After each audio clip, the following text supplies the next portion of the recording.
Ayushman Bharat scheme के तहत insurance premium की दरें हर राज्य में अलग अलग होंगी। राज्यों के टेंडर की शर्तों और स्कीम के दायरों में आने वाली आबादी के आधार पर ही प्रीमियम तय होगा।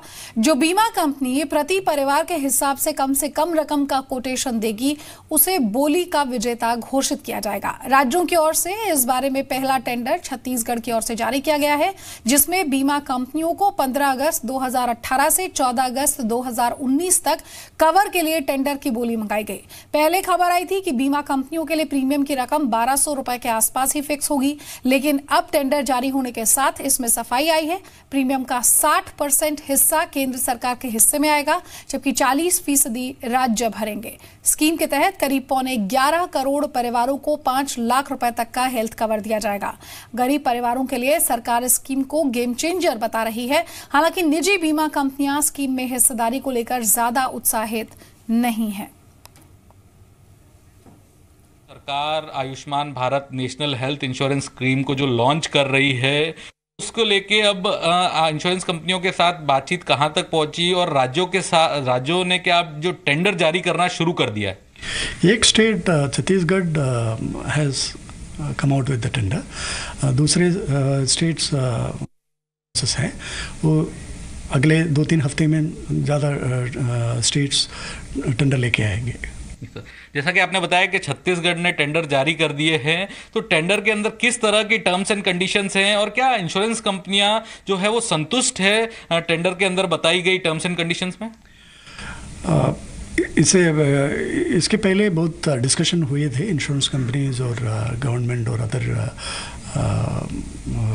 पार्टीज के साथ, तो उसके हिसाब से बहुत सारे कंडीशंस डाले हुए हैं।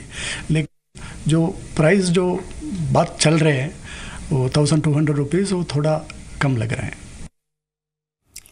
तो आयुष्मान भारत में प्रीमियम अलग अलग होगा। अनुराग मेरे साथ ज्यादा अपडेट के लिए जुड़ गए हैं। अनुराग, ये जो निजी बीमा कंपनियां हैं, ये इस स्कीम में हिस्सेदारी को लेकर ज्यादा उत्साहित नहीं है। क्या कुछ कारण है इसके पीछे? हालांकि बहुत सारे लोग ये मानते हैं कि एक तरह से मेडिकल सेक्टर की जो सूरत है उसे बदल दिया जाएगा। Thank you.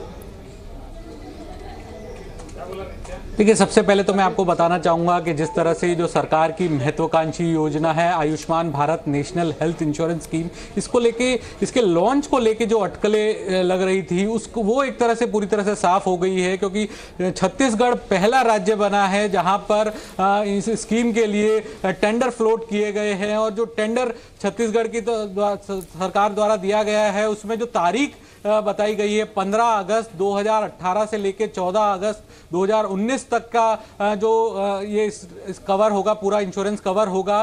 तो इससे साफ हो गया है कि ये 15 अगस्त को ही ये स्कीम जो है लॉन्च होगी, इसका कवर लागू होगा। लेकिन इसको लेकर जो पहले कहा जा रहा था कि पूरे देश भर के अंदर इस स्कीम का जो प्रीमियम है वो एक जैसा रहेगा, तो वो ऐसा नहीं होगा, क्योंकि टेंडर के अंदर जो शर्तें हैं उसके मुताबिक जिस राज्य की जो आबादी होगी और जिस स्कीम के अंदर जो लोग कवर होंगे, उसके मुताबिक जो इंश्योरेंस कंपनियां हैं सबसे कम बोली लगाएगी, उसको इस स्कीम का हिस्सेदार बनाया जाएगा। तो अभी तक जिस तरह से जो टर्म्स एंड कंडीशंस हैं, उसको लेकर जो प्राइवेट बीमा कंपनियां हैं वो इतनी ज़्यादा दिलचस्पी नहीं ले रही हैं, क्योंकि उनके मुताबिक जो ओवरऑल प्रीमियम आएगा एक लार्ज पॉपुलेशन को कवर करने का, वो कम होगा। लेकिन अभी भी जिस तरह से केवल पहला राज्य है छत्तीसगढ़ जहां पर ये टेंडर जारी किए गए हैं, और आने वाले 2-4 दिन में जो बाकी राज्य हैं वो भी आयुष्मान भारत स्कीम को लेकर टेंडर जारी कर देंगे।